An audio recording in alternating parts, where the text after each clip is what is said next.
Bienvenue dans Voix de comptable, le podcast qui t'aide à trouver ta voie.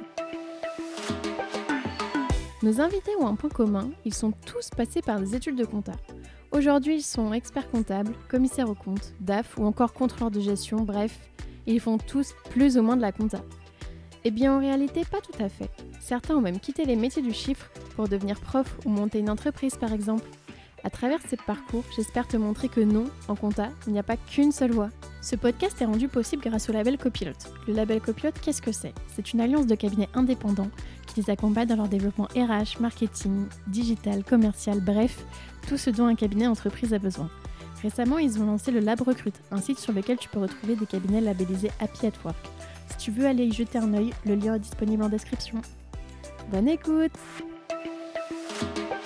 Donc alors quand tu mets en place le télétravail, et vraiment tu fais en fonction de chaque collaborateur. Il y en a qui voulaient le télétravail et il y en a qui le voulaient pas du coup. Ah oui, ça j'ai eu pas mal de gens qui voulaient pas. Qui voulaient pas parce qu'ils avaient ils avaient l'impression qu'ils s'arrêteraient jamais.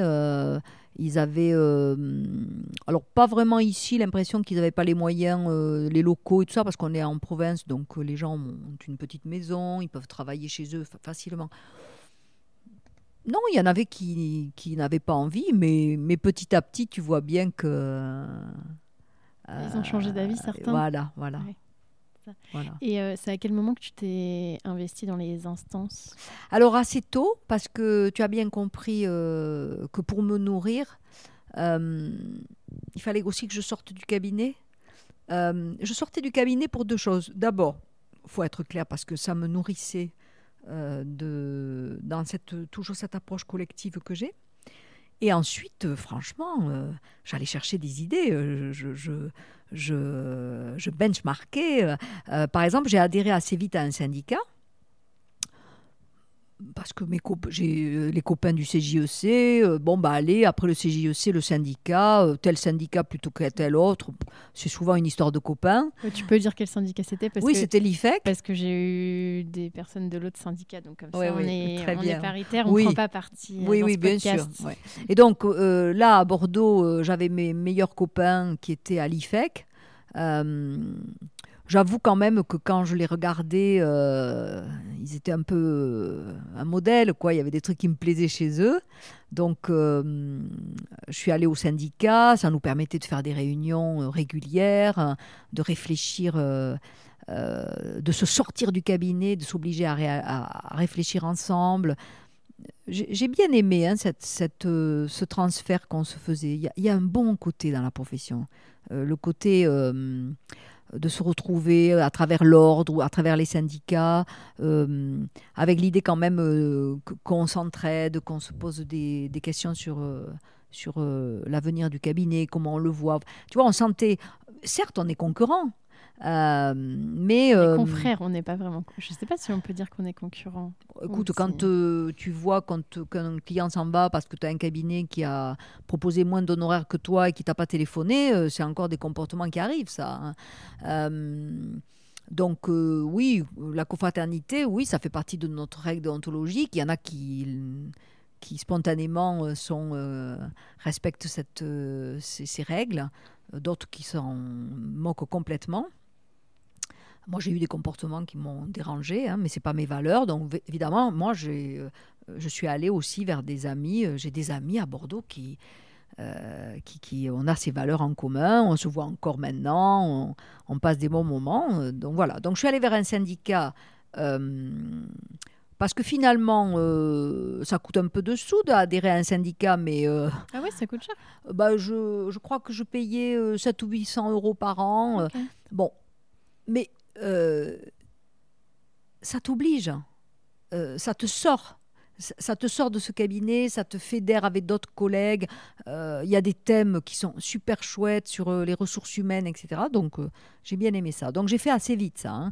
J'ai fait Annexe à Toulouse, quand j'étais stagiaire, CJEC en arrivant à Bordeaux, et l'IFEC. Et à partir de là, il y a eu l'ordre des experts comptables, parce que finalement... à l'ordre des experts comptables, tu sais, tu es élu par tes confrères et consoeurs.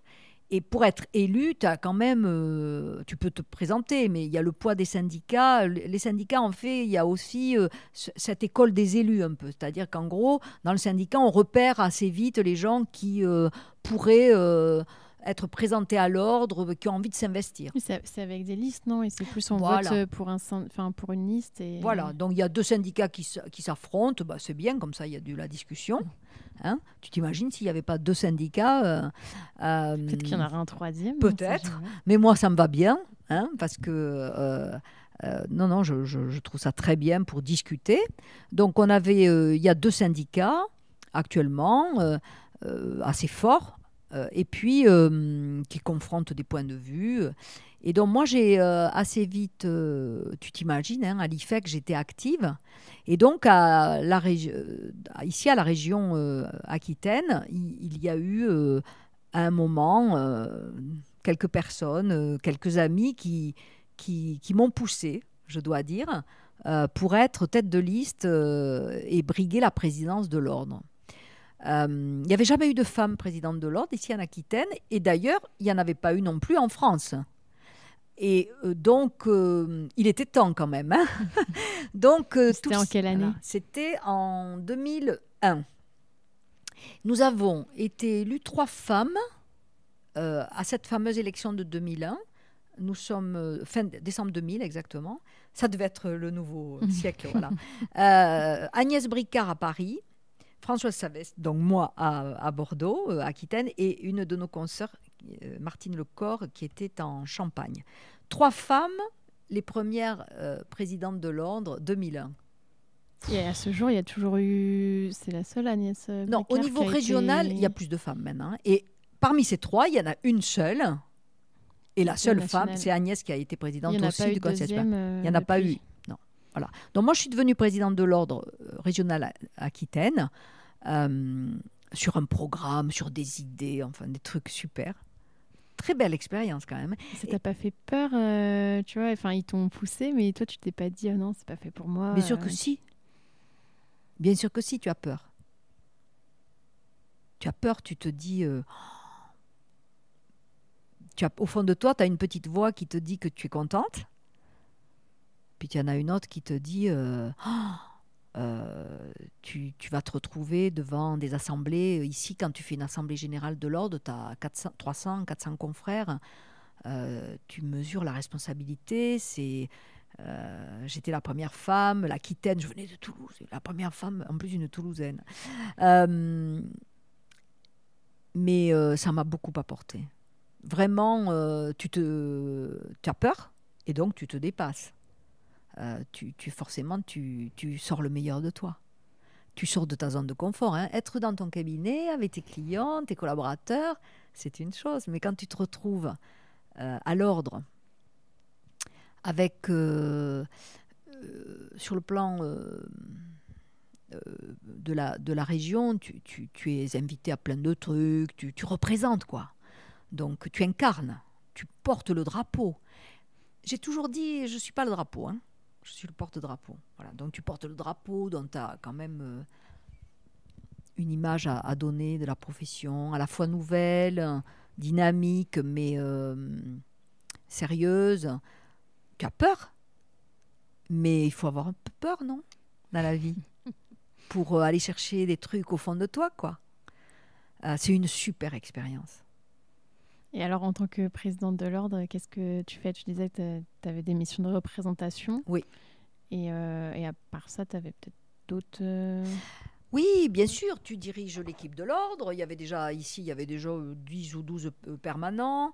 J'ai eu quand même, en plus, une chance inouïe, c'est qu'en 2000, je suis élue fin décembre 2000. En 2001, il y a le congrès national ici, qui s'est tenu. Donc, tu t'imagines... C'était à domicile. Hein. C'était à domicile. 3500... en plus, c'est 2001. Hein, c'est septembre 2001. C'est le World Trade Center qui...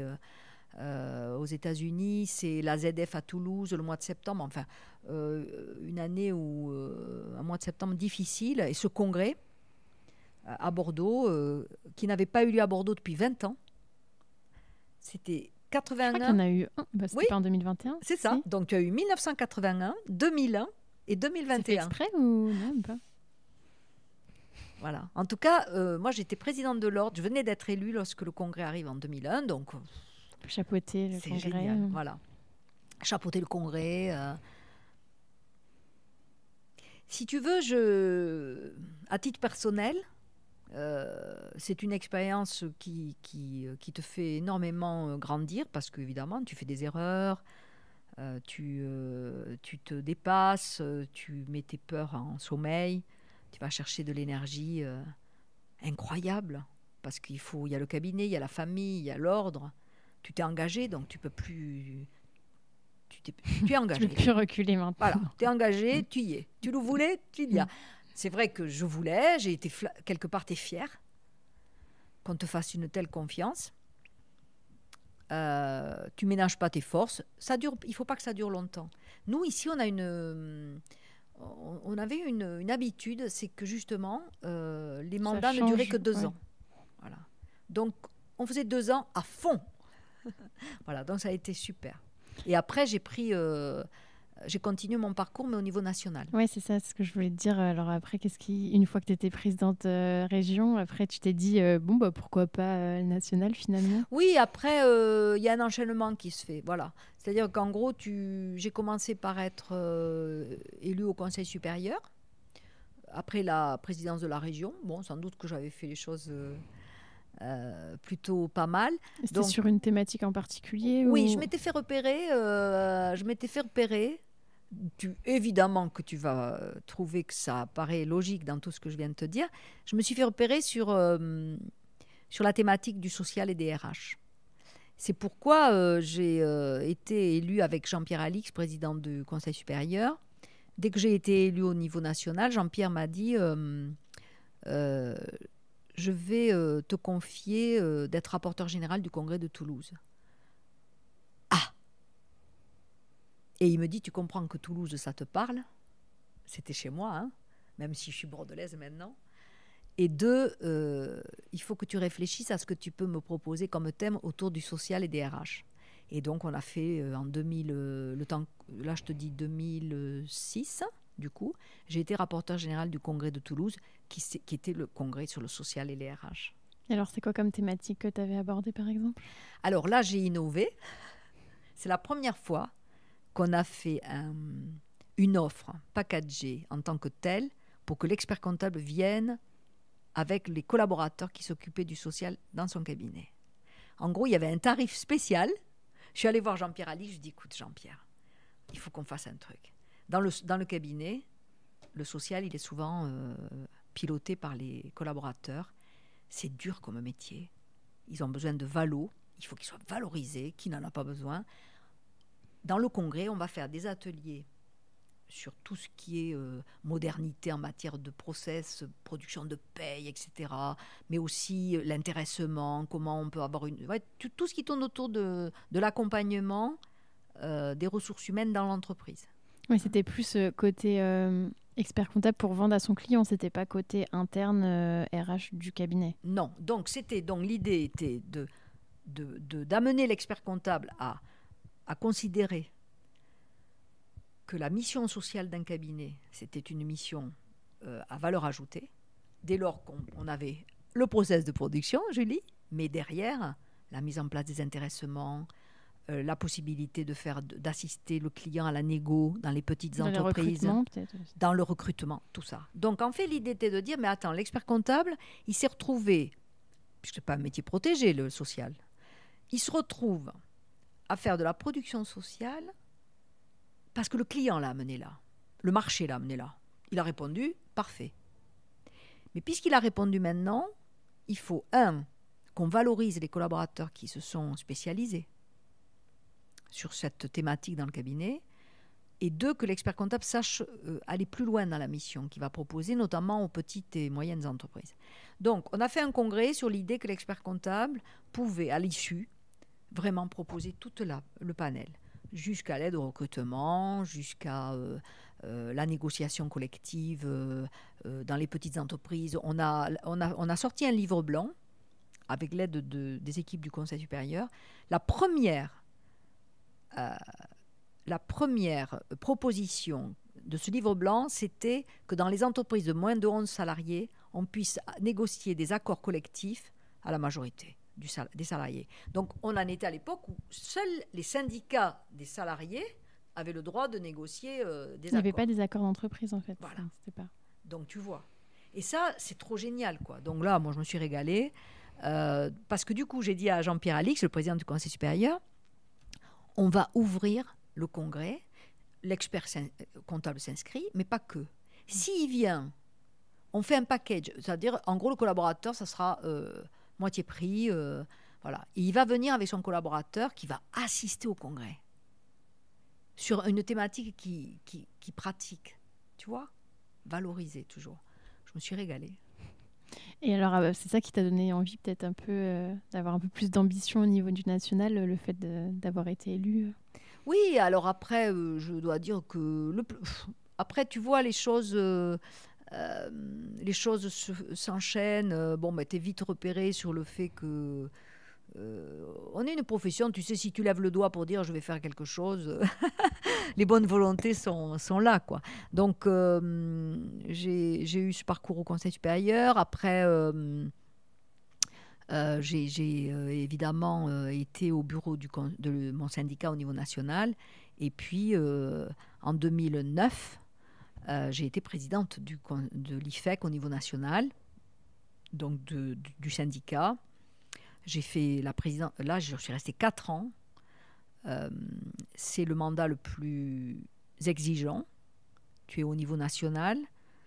Là, par contre, je t'avoue que le cabinet, c'était le lundi et le vendredi. Le lundi soir, je partais à Paris et je rentrais le vendredi dans la matinée. Donc, tu t'imagines que ça se décide en famille, ça se décide avec les associés.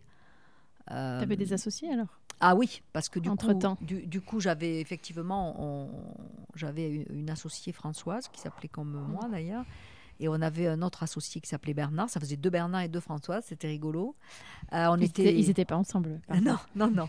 Et on était déjà Oui, on était sur un site à Mérignac où on a été sur le site, on a été 40 nous, 20, oui, on était jusqu'à 60 personnes.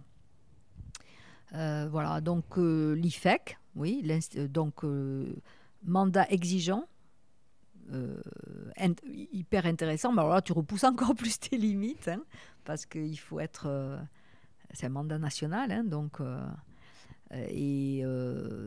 quand tu es président d'un syndicat patronal, tu as le côté négociation collective avec les syndicats des salariés des cabinets, tu as tous tes adhérents, les grands, les petits, les moyens.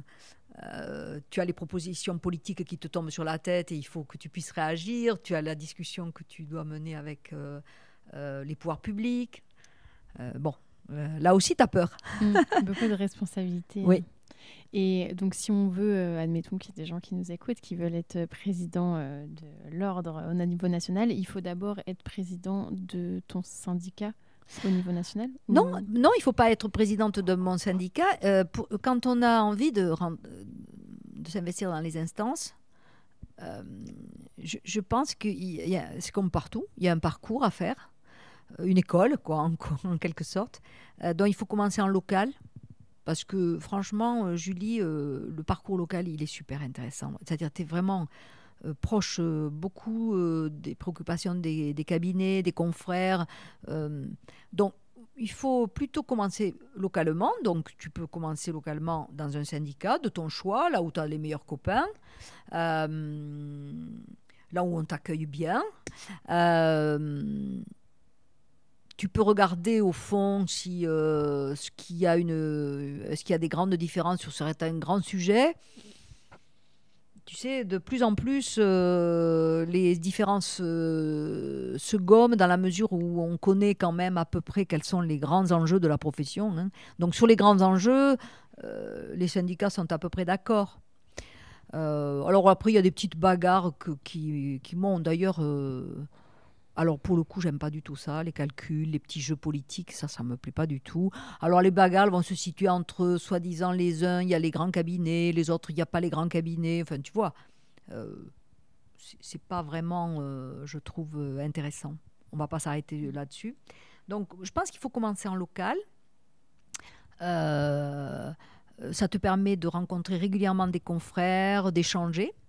Naturellement, si tu fais le syndicat, après le CJEC, tu vas aller peut-être vers l'ordre parce que ça te plaît beaucoup de rester connecté à ta profession.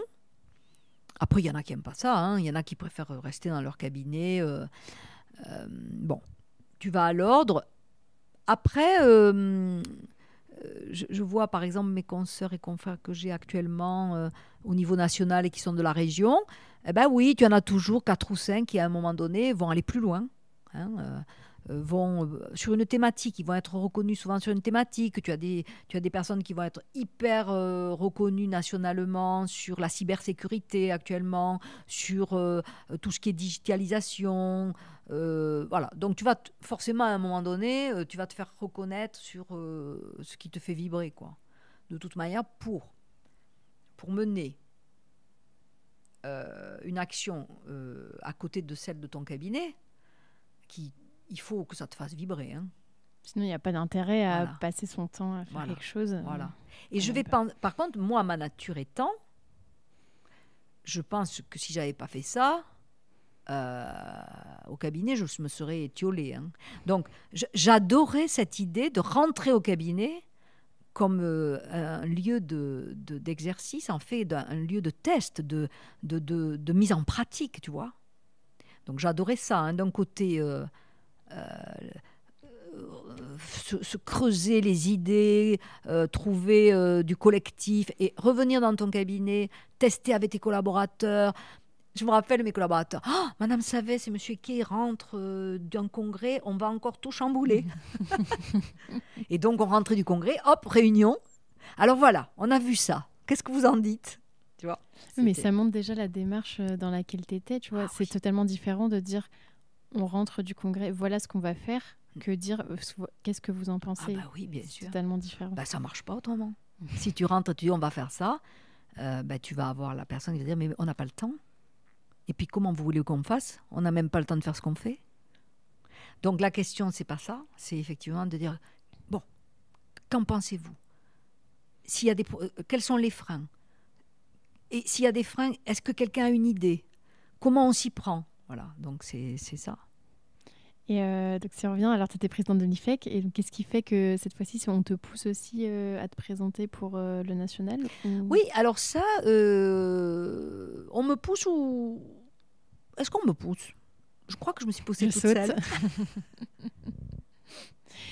Je crois qu'à ce niveau-là, je suis honnête. Je me suis poussée toute seule et personne voilà. J'avais mon équipe. J'étais bien rodée maintenant sur mes idées. J'ai eu envie. Et cette envie a rencontré une forme d'adhésion. Donc, cette adhésion s'est faite quand même d'abord parce que j'étais présidente du syndicat, donc on me voyait faire. On a travaillé ça c'était super, pendant 1 an et demi, on a fait des groupes pour travailler sur des thématiques d'avenir. Et on a dit, j'ai dit, bon, si on se présente au Conseil supérieur, c'est pour faire quoi? Hein, donc, il faut que pendant 1 an et demi, on collecte les idées dans tous les sens. Et on a sorti comme ça 33 propositions. Alors, 33, j'avoue qu'il y avait un petit coin d'œil vers la Gironde. Hein. J'ai dit à un moment, il y avait 31 propositions. J'ai dit, vous ne pouvez pas m'en trouver 2 autres pour faire un petit clin d'œil à mes Girondins. Il ne faut jamais oublier d'où on vient. Et donc, je me rappelle qu'on a sorti 33 propositions pour une profession dynamique. Enfin, je ne sais plus comment ça s'appelait, le livre, le petit bouquin qu'on a sorti. Et donc, bien évidemment, j'ai mené campagne autour de ces propositions. Super, c'était chouette. Une campagne comme ça. Là, c'est 2012, la campagne électorale. C'est dur, hein. C'est dur. Et alors, quel a été le résultat? Ah, le résultat n'a pas été celui que je voulais. J'ai été déçue, oui. Alors, le résultat a été très proche de la victoire. Voilà, j'aurais pu... C'est souvent le cas, j'ai l'impression. Oui, Non, oui, c'est oui. très... Oui. Voilà. Les 33 propositions ont été très bien accueillies.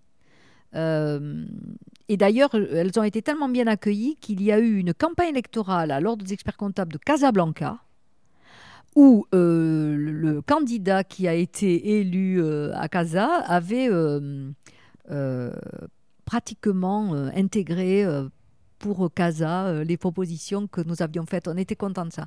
Les propositions ont été très très bien accueillies. Après, voilà, tu sais, à cette époque-là, enfin tu sais, je dis ça, tu sais, non, tu sais pas. En fait, à cette époque-là, l'élection du président du Conseil supérieur était faite par des grands électeurs, donc il fallait qu'une région bascule. Donc tu vois, j'aurais eu la Picardie ou la Normandie, qui sont pas des grosses régions, qui auraient basculé d'un syndicat à l'autre et j'étais élue. Donc ça s'est fait à pas grand-chose. Ah oui, alors que maintenant ça a changé alors. Maintenant, c'est au suffrage universel direct. C'est différent. Mais moi, les 33 propositions ont fait que nous étions majoritaires en région. Nous étions majoritaires en région. Les 33 propositions ont bien plu. Et d'ailleurs, certaines ont été appliquées depuis, ce qui est bien. C'est une satisfaction. Et puis, par contre, c'était un problème de grands électeurs. Donc, il aurait fallu que même la plus petite région aurait basculé, ça aurait suffi. Et alors, suite à, on va dire, cette déception, oui. Qu'est-ce que tu as fait, du coup, par la suite ? Oui, j'ai été déçue. Hein, je ne vais pas être hypocrite. J'ai été déçue parce que c'est chouette quand même, l'organisation de la profession, les moyens qui sont à disposition avec le Conseil supérieur, tu as des moyens, tu peux faire évoluer la profession, vraiment. Donc, comme à un moment donné, moi, c'est pas le titre, hein, je m'en fiche, moi, les titres ne m'ont jamais... Mais tu es déçu parce que tu dis, mince, je vais pas pouvoir faire, voilà. Donc, bon, qu'est-ce que j'ai fait après ? D'abord, tu accuses un peu le coup. Voilà, tu accuses un peu le coup, tu restes, mais après c'est un temps, tu rebondis très vite. Ce qui est certain, c'est que j'ai considéré que j'avais fait le tour du sujet de ce qu'on appellerait la politique professionnelle au niveau national. D'abord parce qu'il y a un certain nombre de jeux politiques qui sont... C'est pas ma tasse de thé, donc je m'en fiche moi un peu de ça. Donc ça fait partie du jeu, mais moi c'est pas quelque chose qui me branche. Donc, j'ai pris un peu de recul par rapport à ça. Et ensuite, lorsque un de mes amis, Charles-René Tandé, a été élu président de l'Ordre, il voulait que je sois avec lui sur la liste. Je dis, oh non, écoute Charles-René, c'est bon, maintenant, moi j'ai fait mon tour, on m'a assez vu. Non, mais non. Et donc, j'aimais bien l'équipe, hein, mais j'avais pas envie. Alors, j'ai attendu 8 jours, puis au bout de 8 jours, je l'ai appelé, puis j'ai dit, tu vois Charles-René, j'ai pas envie, mais il y a une seule chose qui me ferait envie, c'est de prendre la présidence de l'association des femmes experts comptables. Et si tu es d'accord, je suis élue nulle part, mais je veux pas être élue au Conseil supérieur, mais je veux bien que tu favorises éventuellement, comme c'est son rôle, hein, de favoriser le fait que je prenne la présidence de cette association. Et c'est comme ça que j'ai fait 4 ans à la présidence de l'association des femmes experts comptables jusqu'en novembre dernier. Et qu'est-ce qui t'a donné envie d'être dans cette association ? Parce que pour le moment, tu n'avais pas forcément des positions, on va dire, très genrées. Enfin, tu faisais de la politique. Qu'est-ce qui a fait que il y a ça quand t'a même une attiré ? petite fibre chez moi. Une fibre rebelle. Ouais. Tu vois, déjà le fait que tu as entendu quand je t'ai dit que j'avais mon conjoint... Moi, la rebelle que je suis, par exemple, c'est le fait que j'ai jamais pris le nom d'aucun de... Je me suis mariée 2 fois, jamais j'ai pris le nom d'un de mes conjoints. Je m'appelle Françoise Savès, je suis née comme ça. C'est le nom de mon père. Je suis née comme ça. J'ai toujours travaillé, j'ai pas fait de différence. Voilà, j'ai jamais... Je suis fille unique aussi, peut-être pour ça. Je sais pas. Est-ce que mon père faisait partie de cette génération où c'était... vas-y ma fille, tout est ouvert, tu peux maintenant. Tu es une fille, mais c'est pas grave. Tu vois ? Donc ça, c'était mon père. Donc bosse, tu as les diplômes, t'es comme les hommes. Ça, c'est sa génération, mais il aurait 92 ans. Donc moi, j'ai pas du tout eu besoin de m'affirmer en tant que femme. Je n'ai pas eu de sujet. Et pour autant, je sais que le sujet existe. Et donc, cette fibre-là, elle y est. C'est-à-dire que moi, j'adore...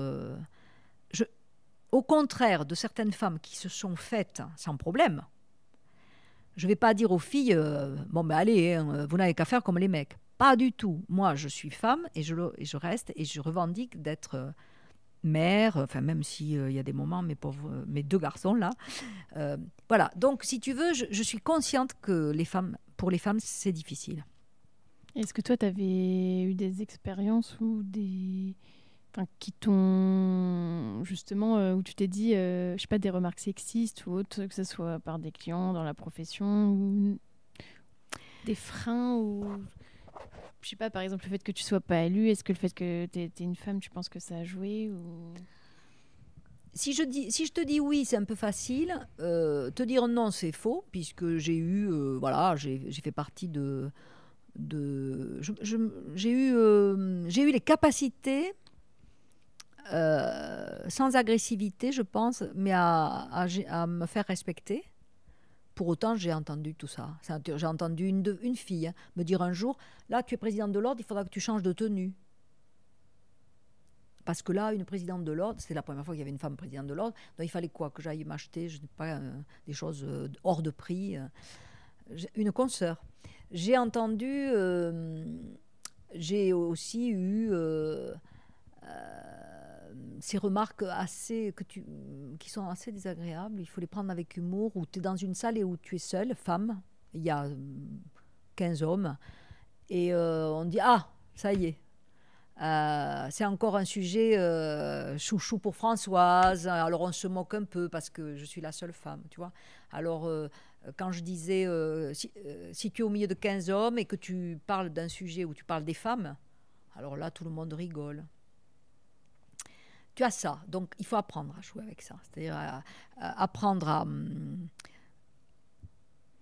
surtout pas à nier ta féminité.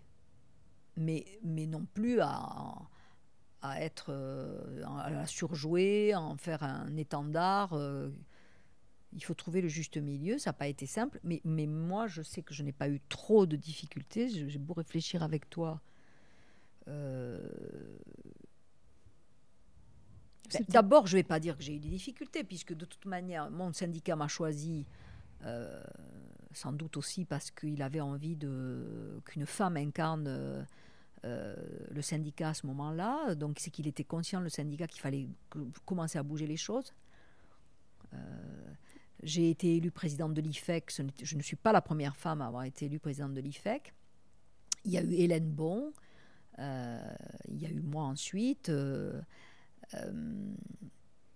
C'est peut-être pas forcément toi personnellement, mais peut-être des consoeurs où tu t'es dit il faut faire quelque chose. Ah oui, ça pour moi, c'est ça. Mais par contre, pour ce qui m'a motivée à prendre l'association Femmes Experts Comptables, c'est quand même la fibre qu'il y a au fond de moi qui me dit d'abord, cette profession a besoin d'une forme de parité. Et ce que je trouve totalement normal, c'est qu'on perde les femmes au fur et à mesure de la carrière. On a autant d'étudiantes, elles réussissent autant les examens, elles arrivent au diplôme, elles sont à 48% ou avant le diplôme, et puis plus ça va, plus tu les perds, et dans les cabinets, tu les retrouves rarement à la direction des cabinets, tu les retrouves rarement dans les instances. Si je veux mettre la totale, aujourd'hui, les femmes sont trop absentes de la profession, des organes représentatifs. Quand j'ai été présidente de l'association, ça n'a pas fait plaisir à tout le monde, mais c'est pas grave, j'ai fait signer une charte aux candidats, parce que tu fais signer toujours des chartes aux candidats, comme ça, comme ils veulent être élus, ils signent, en disant que s'ils étaient élus, France entière, ils s'engageaient à ce qu'ils n'acceptent pas des tables rondes où il n'y aurait pas un minimum de représentation équilibrée. Et tu ne penses pas que c'est un peu contre-productif justement d'imposer un peu des quotas? Est-ce que c'est peut-être une étape par laquelle il faut passer avant de ne plus faire la différence entre les sexes ou... Ça, c'est le fameux sujet des quotas. Tout le monde est contre les quotas, y compris moi. Mais on est tous d'accord avec les effets. Parce qu'il y a des effets. Si tu veux, à un moment, je ne suis pas du tout... J'ai horreur d'imaginer les quotas, sauf que quand ça ne bouge pas, aujourd'hui, si ça a bougé dans les conseils d'administration des entreprises, si ça va bouger dans les comités, les CODIR, les COMEX, avec la loi Rixain, si ça bouge à l'ordre parce qu'il y a des quotas sur les listes, il y a un poids culturel qui est tel que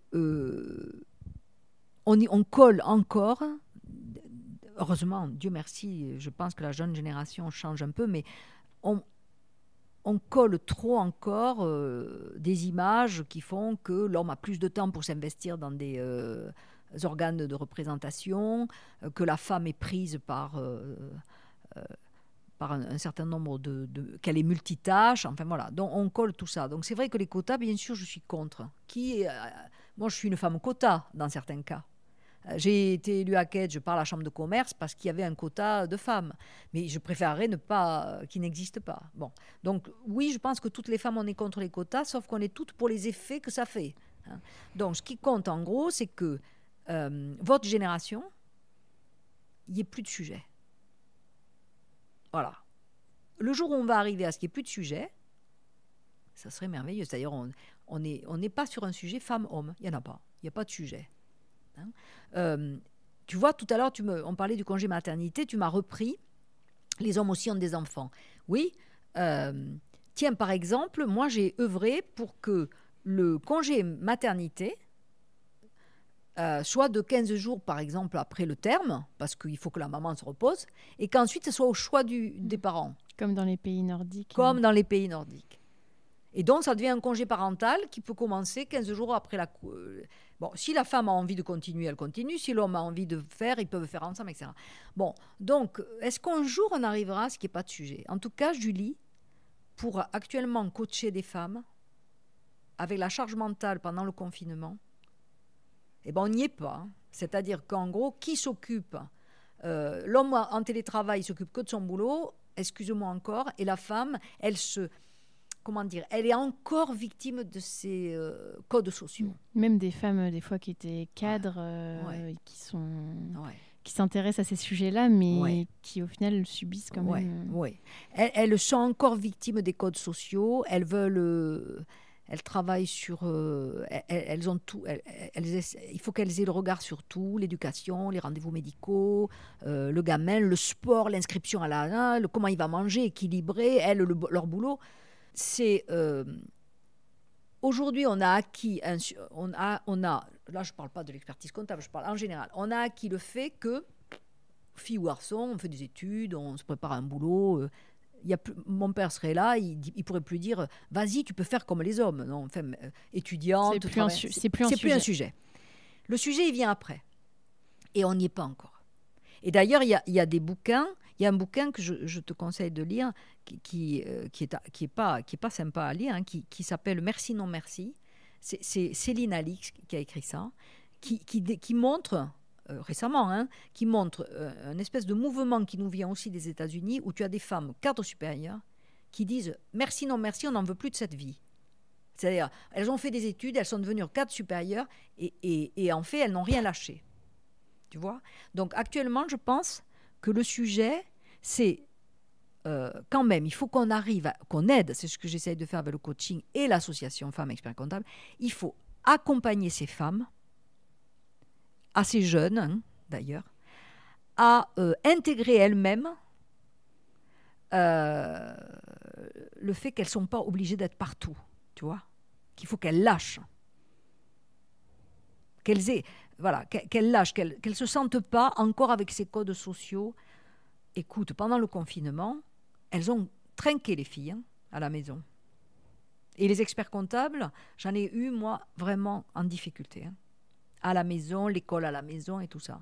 Des femmes experts comptables. Donc, 4 ans à la tête de l'association Femmes Experts Comptables, je peux te dire qu'il y a un sujet. Et qu'il y a encore un sujet entre les hommes et les femmes dans ce métier. Voilà.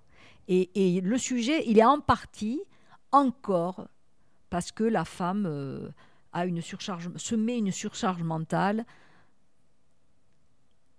de tous ces tiroirs de jeu de la vie où elle doit être présente.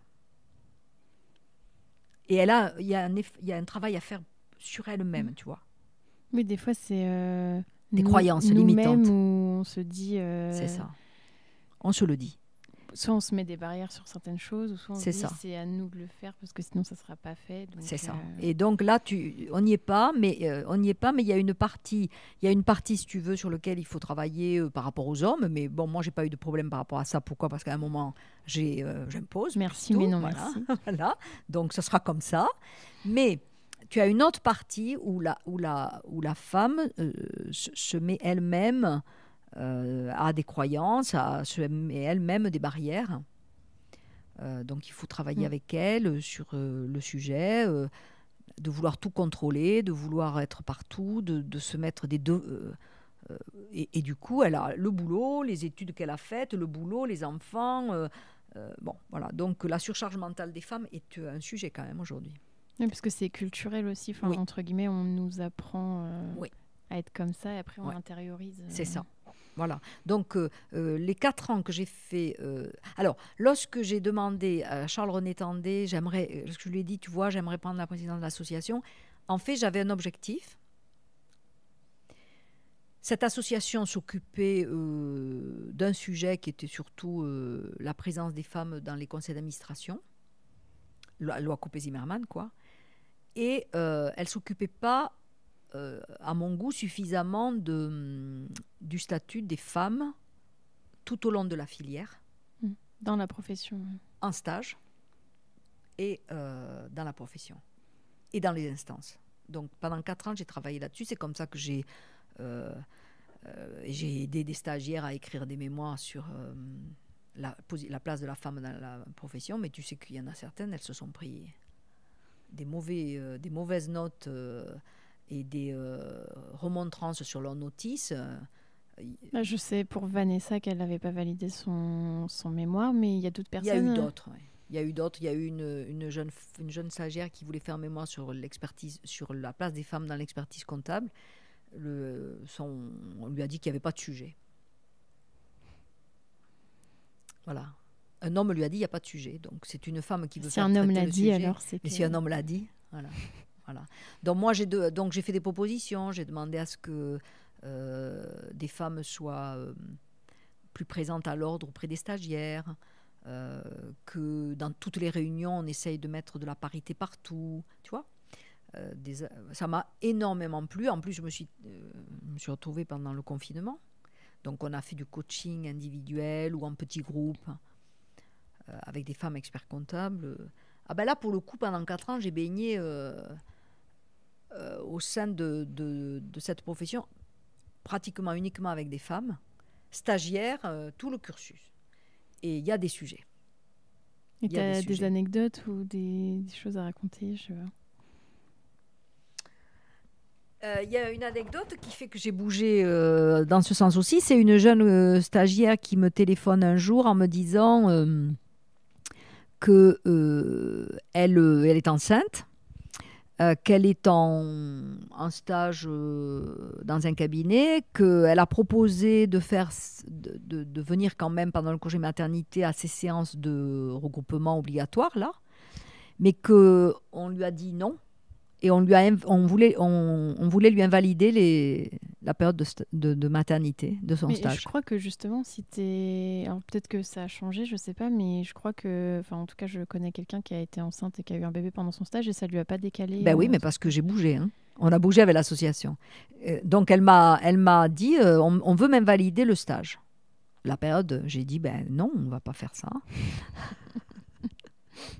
Donc, on va demander au Conseil supérieur de réviser sa jurisprudence. Elle peut faire ses journées, elle peut les faire en visio, elle peut les reporter, et puis on n'invalide pas le stage. Il y a eu ça. Après, il y a eu cette jeune consoeur qui, on lui a dit non, la notice là, non, il n'y a pas de sujet. Après, il y a eu Vanessa. Bon, ça s'est bien terminé, mais Vanessa, moi, je l'ai beaucoup suivie pour son mémoire sur le mentorat. très déçue de savoir qu'elle n'avait pas réussi à la première soutenance. Voilà, donc il y a des sujets. Comme toi, elle n'a pas eu du premier coup, mais elle l'a eu au final. Voilà, c'est super. Voilà. C'est ce qui compte. Voilà. Donc, il y a du travail. Ce qui est certain, c'est que nous ne sommes que 28% à exercer le métier indépendant. Ce n'est pas satisfaisant. Parce que les cabinets, l'intelligence homme-femme, les cabinets ont besoin de cette intelligence différente, de cette approche, de ce qu'on appelle l'intelligence émotionnelle, de tout ce qui fait qu'une femme peut à un moment voir les choses différemment, et que mettre un homme et une femme à la tête d'un cabinet, c'est juste incroyablement positif. Des fois, ils peuvent finir ensemble en plus. Oui. Pas forcément. Pas forcément.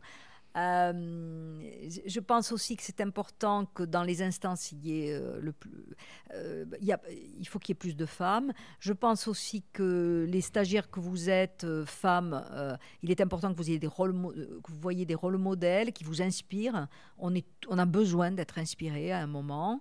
Ça rassure, ça donne envie. Je pense que quand il y a quand il y a une réunion, s'il y a 20% de femmes, elles ne s'expriment pas.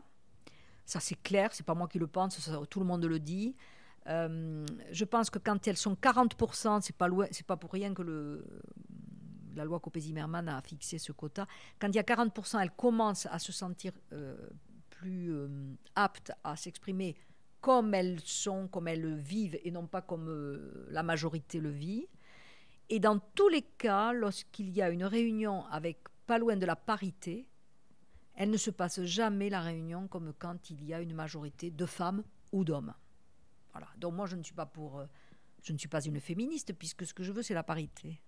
Donc, après, le féminisme, normalement, dans la définition, je crois que c'est la parité. Oui, voilà. Si c'est ça, je suis féministe. Voilà. Donc, jamais une réunion ne se passe pareil quand il y a... de même que tu mets des personnes de tout horizon, plus tu mélanges les genres, mieux ça se passe. Donc, il faut qu'on monte de 28% à 45, 50. Donc, il faut accélérer. C'est pas ce qui se passe actuellement. Bon, ça monte un peu, mais ce qui se passe, on voit beaucoup de femmes qui arrivent au diplôme. Hein, ça, c'est pas. Alors là, je veux dire, c'est pas difficile. Hein, elles sont aussi douées que les hommes. Ça, on n'a pas besoin d'un dessin, mais elles sont plus travailleuses en plus, mais bon. Mais par contre, après, elles s'en vont. Alors, elles quittent pour aller en entreprise, elles sont très employables. Hein. Donc, il faut les garder. Donc, il faut trouver comment on leur donne envie de rester. C'est utile. Et c'est utile pour les entreprises. Parce que n'oublions pas que l'expert comptable, c'est un conseil d'entreprise. C'est quelqu'un qui accompagne les dirigeants, et que j'ai pas du tout envie que tous les dirigeants français soient accompagnés que par des hommes. Hein, parce que la RSE, par exemple, l'aptitude à accompagner l'entreprise sur tout ce qui est RSE, mise en pratique, le management humain, le bien-être au travail, etc., ben, tout ça, ce sont, on le sait, des valeurs qui sont poussées, je le dire, qui sont beaucoup plus poussées par les femmes que par les hommes.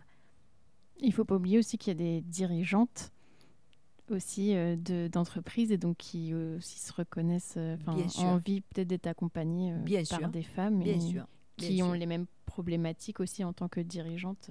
Bien sûr. Alors c'est vrai, Julie, que les quotas, c'est le caillou dans la chaussure. Tu te dis, mince, si on pouvait s'en passer. Mais enfin, bon, sur Terre, il y a un homme, une femme. Il y a même un peu plus de femmes. Enfin, la société, c'est ça, c'est cet équilibre. Et l'équilibre, il faut le retrouver. Autrement, c'est pas bien. Et alors, outre la présidence de l'association Femmes Experts Comptables, qu'est-ce que tu as fait? Qu'est-ce que tu peut-être fais encore aujourd'hui, par exemple, à Cage Oui, alors aujourd'hui, j'ai quitté la présidence de l'association en novembre, là.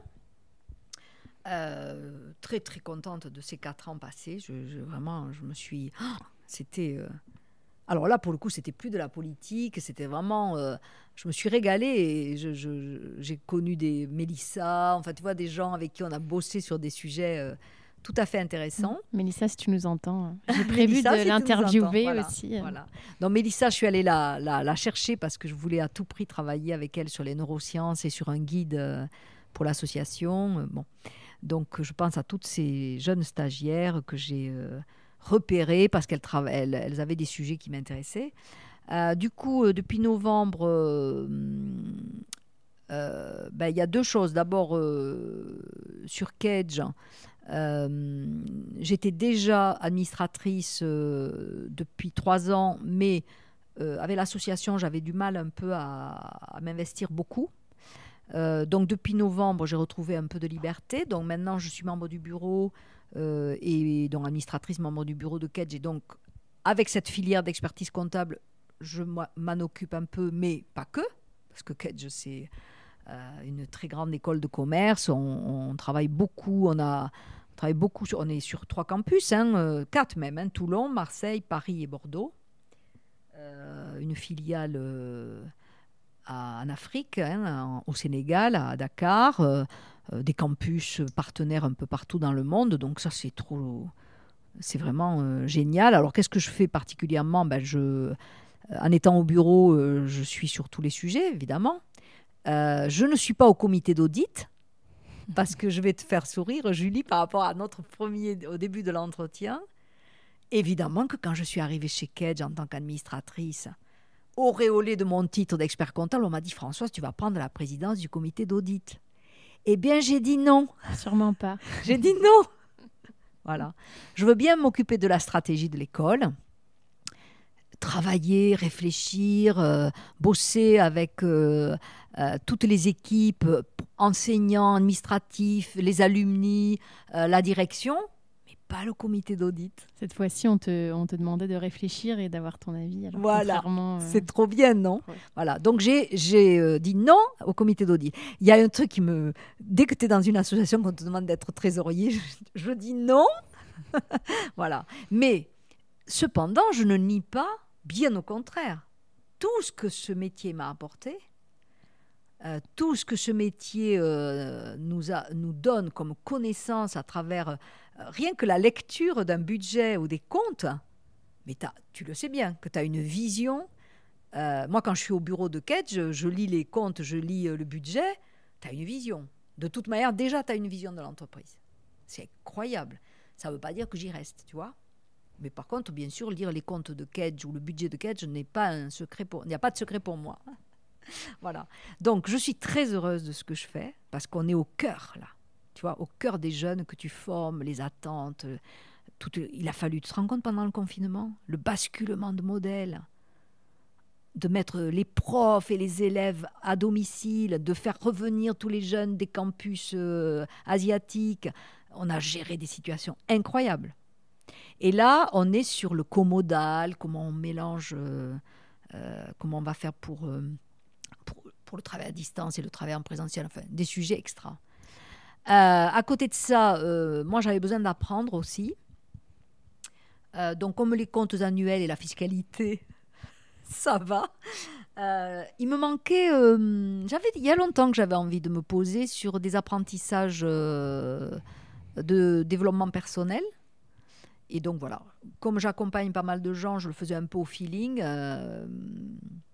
J'avais vraiment envie d'acquérir aussi une forme de légitimité, tu vois. T'accompagnes quelqu'un, tu as pas de méthode, en fait, tu le fais un peu au feeling. Et puis, à un moment donné, tu as envie d'acquérir, là, c'est l'étudiante qui parle, voilà, tu as envie d'acquérir une méthode. Donc, je me suis inscrite à l'Institut international de coaching de Genève. Ça me fait beaucoup de boulot, mais je suis enchantée. Donc, tu n'es plus du tout expert comptable? Non. Alors, ça fait combien de temps que tu es plus expert comptable? La première chose que j'ai faite, c'est céder mon cabinet il y a déjà 4 ans ou 5 ans. Après, j'ai gardé quelques missions de conseil. Transmission d'entreprise ou des choses comme ça, mais tout ce qui était technique, j'ai une consoeur à Bordeaux, je lui envoie les dossiers, bien sûr. Les missions de conseil, ça m'a plu un temps, Puis après, j'ai été assez prise par l'association. Donc, je ne pouvais pas vraiment avoir beaucoup d'activités à côté. Donc, moi, quand je fais quelque chose, je me consacre à fond. Hein. Donc, l'association, je me suis consacrée à fond. Ça m'a bien plu. Et du coup, après, j'ai dit, non, maintenant, ça va. C'est bien, mais j'ai envie de faire autre chose. Et donc, maintenant, là, ce qui va se passer pour moi, c'est que avec Vanessa, là, quand elle va installer le mentorat, je serai bien sûr volontaire pour être mentor. Tu peux rappeler ce que c'était pour peut-être que tout le monde n'a pas écouté l'épisode de Vanessa. Qu'est-ce qu'elle veut mettre en place Oui, en fait, elle veut mettre en place, et grâce d'ailleurs à l'association des femmes experts comptables, elle veut mettre en place un vrai mentorat auprès des stagiaires et notamment des jeunes femmes, mais peut-être pas que. Hein. Mais enfin, comme on va le faire par l'association, ça sera plutôt pour aider les femmes. Là aussi, ça naît d'un besoin. Vanessa, elle a ressenti un besoin. Elle a eu des doutes. Elle s'est dit, mais qu'est-ce que je fais ? Je laisse tout tomber. Et donc, elle a senti ce besoin. Et donc, elle a envie de trouver maintenant, de proposer cette réponse. Donc, le mentorat, c'est une mission qui doit être bénévole, qui consiste à ce qu'une femme ou un homme, hein, pourquoi pas, là, on est dans le cadre de l'association des femmes experts comptables, donc on va dire une femme qui serait volontaire pour être mentor auprès de stagiaires en fin de parcours du DEC ou auprès de diplômés qui s'installeraient et qui accepteraient donc, par exemple, une rencontre en visio ou en réel. Hein, après, c'est chacun le voit, ça dépend de la géographie. Une rencontre régulière qui pourrait se faire par exemple tous les mois, consacrer au moins 1 heure ou 2 à la personne. Ça s'inscrit dans une démarche qui doit être bénévole et qui doit être donc, qui sera forcément un peu limitée, mais c'est de l'engagement. Donc bien sûr que moi je suis volontaire pour être mentor. À côté de ça, je vais attendre d'être diplômée et de préparer le titre de master coach. Et là, je proposerai un accompagnement, moi personnellement, je proposerai un accompagnement à 2 publics. J'ai presque envie de dire un peu en restant sur les femmes, de la profession bien sûr, stagiaire ou femme expert comptable, mais aussi les chefs d'entreprise. La personne qui veut créer, la personne qui a créé mais qui a des difficultés, etc. Mais ça sera sur un accompagnement qui sera comme on le fait quand on est coach, comme j'ai appris, donc sur 5-6 mois d'accompagnement personnalisé, oui. Et du coup, qu'est-ce que tu aimes le plus aujourd'hui dans ce que tu fais ? Bonne question. Ce que je viens de te dire. Donc c'est partager, aider les autres, Ouais, comme tu disais. ouais. J'ai un de mes amis qui me connaît bien depuis longtemps qui m'a dit, au fond, c'est retour un peu à la case départ, si tu veux. Moi, l'expertise comptable, c'est fini. Sauf pour le dossier que je fais avec mon fils, où je passe des écritures. L'expertise comptable m'a beaucoup apporté. Merci. Merci à la vie. Mais aujourd'hui, je veux transmettre, tu vois. Je veux transmettre un peu, modestement, mais pas que. Parce que quand tu fais du coaching, ce que je trouve super dans ce que j'ai appris, c'est la posture de coach. C'est-à-dire que nous, quand tu as toute ta vie été en posture de conseil, tu es en posture haute en fait. La personne elle vient te voir parce que tu es un sachant. Donc on te consulte, on te dit « Bonjour Madame Savès, je viens vous voir parce que vous êtes spécialisée dans les holdings animatrices. » Et l'intégration fiscale. Donc tu balances tout ça. Un coach, c'est incroyable comme j'ai eu du mal au début. Donc il fallait apprendre. Un coach, il est en position basse.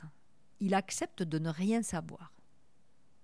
C'est-à-dire qu'il a en face de lui une personne qui, elle sait. Mais il va l'aider à trouver. Mais lui, il ne sait pas. Tu vois la différence? Et donc, moi, je pratique une méthode qui est celle qui tourne autour vraiment de la question puissante qui fait prendre conscience à la personne de tous ses potentiels. Tu sais, ça a été dur au début. Tu sais, tes conseils, et tout d'un coup, tu deviens coach. Donc, je suis très contente de la méthode. C'est totalement différent alors comme approche. Ouais, complètement. Alors, par contre, j'ai appris aussi, par exemple, si une chef d'entreprise a besoin de moi, c'est ce qui se passe actuellement. À Bordeaux, j'ai une dame que je suis.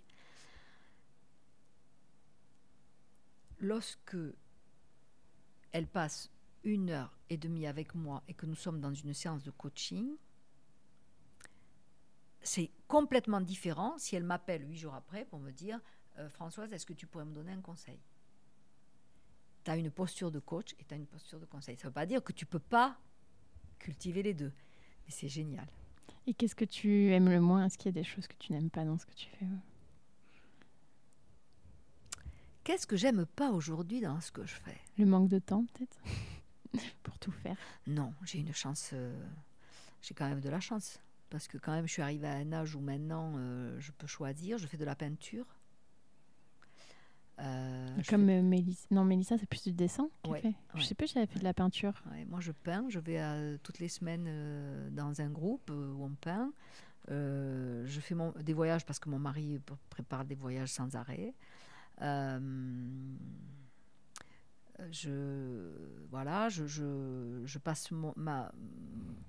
passe j'ai aussi bien sûr maman dont je m'occupe parce que ça fait partie aussi de ce qu'on fait dans la vie.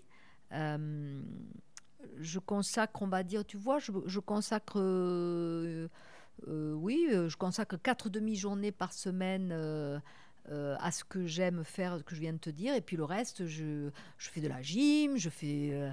voilà, donc non, j'ai beaucoup de chance. Qu'est-ce que je n'aime pas? Faire le ménage. On peut être femme et ne pas aimer faire le ménage. Voilà. Et encore, tu vois, c'est pas sûr parce que je trouve qu'il y a des moments où ça te vide l'esprit. C'est un peu comme la saisie. Tu poses ton cerveau. Et puis J'étais en train de me dire, voyons, parce que en fait, moi, j'ai aussi la chance de pouvoir me faire aider, mais est-ce que ça m'embête vraiment? Ben non, parce que je suis assez... j'aime bien ce qui est joli, ce qui est beau.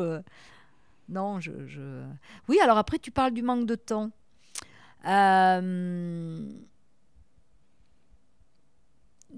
Il y a eu des périodes de ma vie où j'ai pas bien géré mon temps. Et donc, du coup, j'ai fait comme les copines, quoi. Hein, c'est-à-dire, à un moment, qui trop embrasse mal étreint, quoi. Hein, donc, non. Maintenant, j'essaye. J'y arrive, oui. J'arrive à gérer bien mon temps. Et est-ce que tu es fière de ton parcours? Oui. Parce que fière au bon sens. C'est-à-dire que...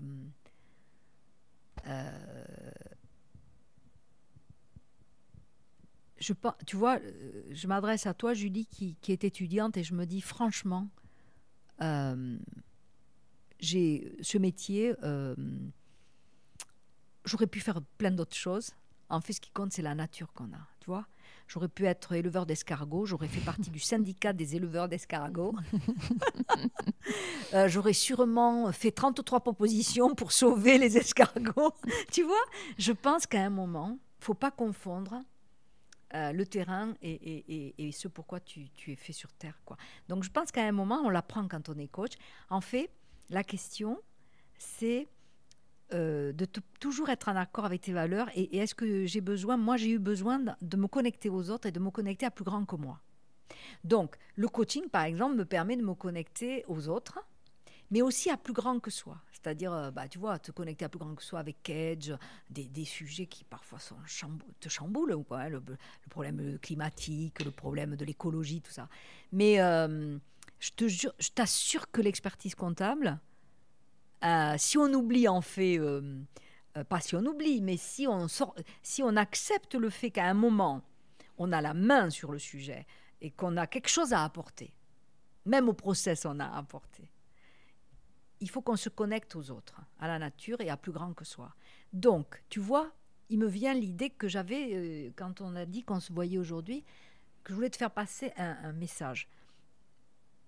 aujourd'hui, sur les cabinets d'expertise comptable, comment peut-on trouver du sens ? Si tu restes sur le déclaratif et le digital, collecter des impôts, bonjour le sens, quoi. Où tu vas trouver le sens ?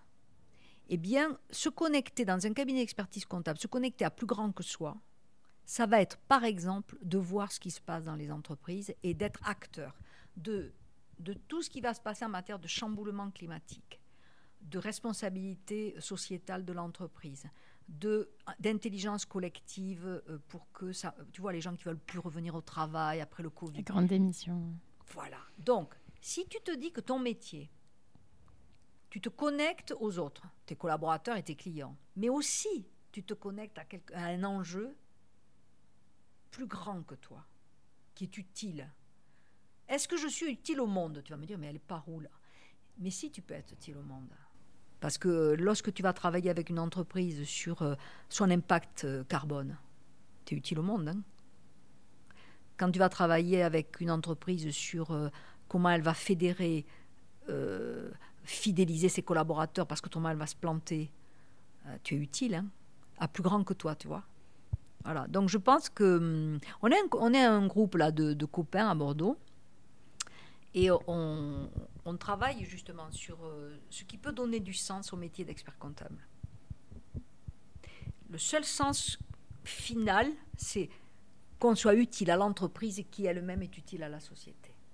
Tu vois ? Avec ça, tu roules, hein. Écoute, merci Françoise, on va passer aux questions que les auditeurs t'ont posées. Et puis après, on aura fini. Donc, est-ce que tu as vu la profession évoluer vis-à-vis de la place des femmes ? Je pense que ça s'améliore quand même. Oui.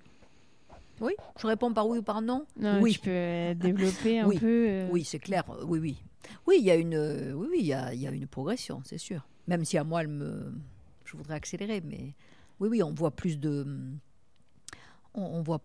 femmes un peu partout. Oui, il y a une progression.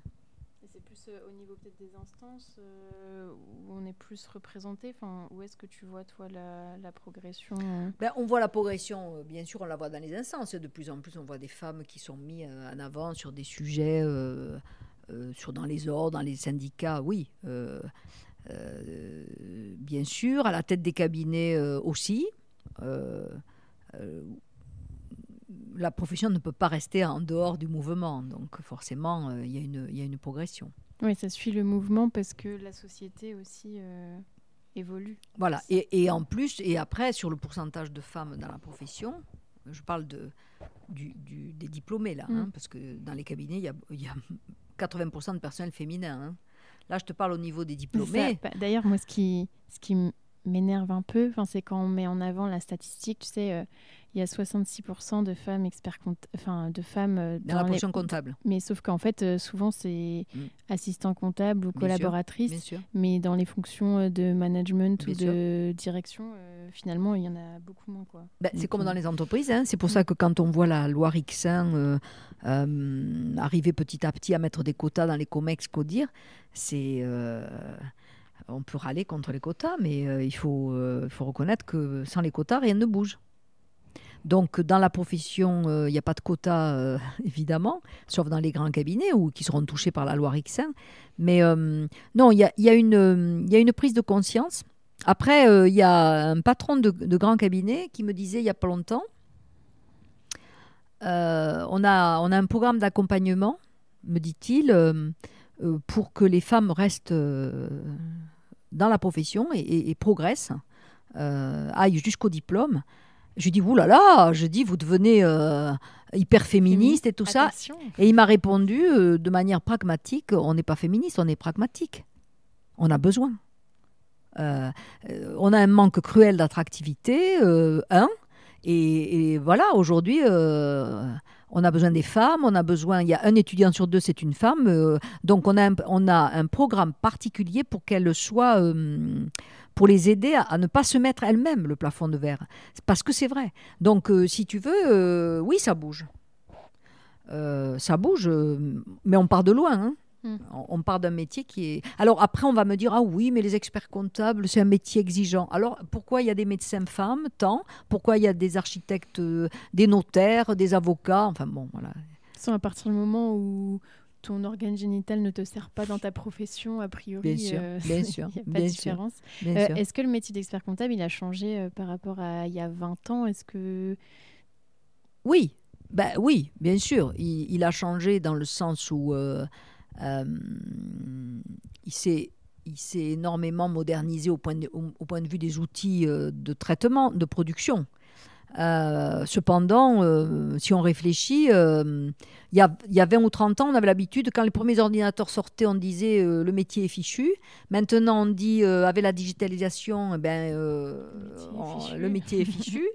Non, je pense qu'il évolue. La question, comme je te l'ai dit, c'est que la question qui peut se poser à un jeune expert comptable, c'est effectivement, est-ce que la production, est-ce que j'y vais ou est-ce que j'y vais pas? Est-ce que si j'y vais, il faut des gros moyens, il faut des beaux process, c'est une usine, est-ce que je peux la diriger tout seul ou est-ce qu'il faut des regroupements de cabinets?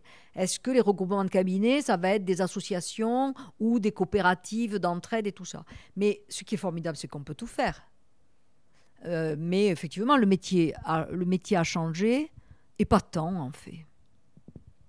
On passe peut-être moins de temps, enfin j'allais dire moins de temps sur la prod, mais au final on passe peut-être moins de temps à saisir, etc. Mais on a plus de dossiers pour compenser, donc finalement... Et plus d'obligations déclaratives.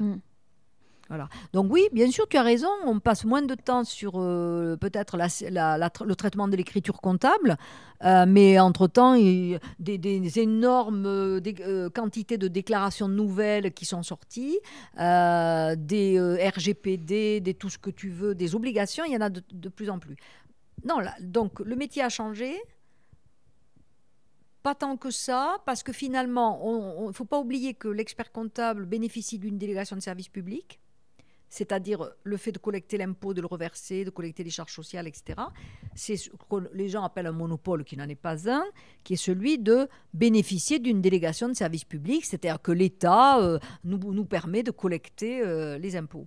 Bon, tu n'es pas obligé, en étant expert comptable, d'aller sur ce sujet en tant que chef d'usine, hein, pas dans l'usine. Tu peux avoir envie parce que, par exemple, tu as envie de manager une équipe pour ça, les former, travailler les process, etc. Tu peux être conseil uniquement sur un domaine, une spécialisation. Donc, il y a plein de choses. Mais le métier a-t-il vraiment changé? Au sens où la finalité du métier, c'est d'accompagner des chefs d'entreprise. Il n'a pas changé. Est-ce que peut-être on voit peut-être plus d'experts comptables aujourd'hui qui sont plus chefs d'entreprise, alors qu'avant, ils étaient peut-être plus dans la prod? Non? Je ne sais pas. C'est un peu ce qu'on dit, ça. Et moi, je ne me sens pas concernée. Parce Toi, que... déjà, tu n'aimais pas ça. Oui, et puis les gens... Quand je te disais que j'avais... dès que je suis arrivée à Bordeaux, on était quand même en 1988, quand j'arrive à Bordeaux, c'est pas hier, et je vais adhérer à mon syndicat, je te jure qu'autour de la table... j'avais pas... Les techniciens. Non, pas du tout. Je me rappelle les soirées qu'on passait, je pourrais te citer des noms de gens à Bordeaux qui ont de très beaux cabinets aujourd'hui. Qu'est-ce qu'on faisait dans nos soirées? On se retrouvait en soirée, c'était pour parler de nos problèmes de management, des politiques de mission, quelle nouvelle mission, on échangeait là-dessus. Donc non, le sujet qui consiste à dire, maintenant on en entend un peu trop parler de ça, oui, on va devenir des chefs d'entreprise. Il y a des moments quand j'entends ça, je me dis, bon, il n'y a rien de nouveau sous le soleil. Moi, j'ai jamais eu d'autre intention que d'être chef d'entreprise. Je sais pas pourquoi. Voilà. Par contre, si j'avais voulu être un super technicien, j'aurais dit, bon, tu vas te choisir une spécialisation. À l'issue de ton DEC, tu vas faire une spécialisation. Tu vas faire, par exemple, un DESS de je ne sais quoi. Et là, j'aurais mis ma plaque en tant que DEC spécialisé DESS de fiscalité ou de commerce international. Mais j'ai jamais voulu ça. Parce que là, alors pour le coup, ça n'était pas ma nature. Parce que ma nature, alors, a été d'être toute seule, à bosser sur des gros rapports. Tu vois, mais pourquoi pas? Aujourd'hui, des spécialisations aujourd'hui, tu en as des tas. Tu peux faire une spécialisation en ressources humaines, en gestion de patrimoine, en fiscalité. Mais on avait ça aussi. Hein. Donc toi, tu es pour les spécialisations. Alors, Il y a un gros débat. Je suis pour que les gens trouvent dans ce métier le sens dont ils ont besoin pour vivre. Donc, tu vas avoir comme sens, comme je te l'ai dit, tu peux avoir le sens de certains. Je pense à un copain à Bordeaux qui était un fiscaliste hors pair, qui bossait toute la journée les jurisprudences, les doctrines et tout ce que tu veux. Mais on le consultait nous-mêmes, on l'appelait pour lui dire Alain, qu'est-ce que tu nous conseillerais là-dedans? Donc lui, c'était son truc. Et à côté, j'ai des copains dont le rêve était d'avoir des équipes qui feraient ça et ça, d'avoir un cabinet qui répondrait à toutes les attentes du chef d'entreprise. Moi, j'ai des copains, on se marrait quand on était ensemble, qui disaient, en fait, on est au contact du chef d'entreprise, ok? Donc, c'est quoi notre métier? C'est d'écouter ses besoins et d'y répondre. C'est trop chouette, ça. Tu as une relation de confiance qui s'établit. Le gars, il te regarde, il te dit moi, j'ai confiance en vous. Là, j'ai un sujet, je ne sais pas le traiter. Il y a deux solutions. C'est soit c'est trop éloigné, soit tu vas le conseiller. Ça peut même t'arriver de dire attendez, moi, je ne sais pas faire, mais je vais vous trouver quelqu'un qui sait faire. Tu vois? C'est magnifique, cet aspect-là. Donc, est-ce que le métier a changé? Bon, j'ai envie de te dire non.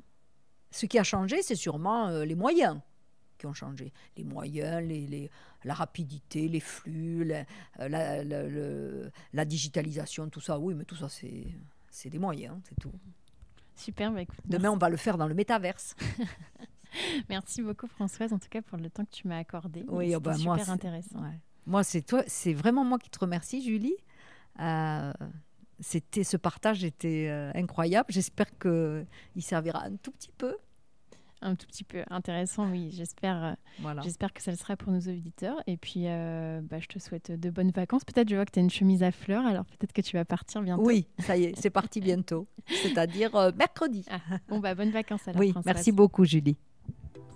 Félicitations, tu as été au bout de cet épisode. Tu peux m'envoyer un message sur LinkedIn ou Instagram pour me dire ce que tu en as pensé. Les suggestions de profils sont aussi les bienvenues. Si tu veux m'aider à faire connaître le podcast, tu peux le noter 5 étoiles sur Apple Podcast ou le partager à 2 amis, c'est gratuit. Pour découvrir le prochain épisode, je te donne rendez-vous dimanche prochain à 10h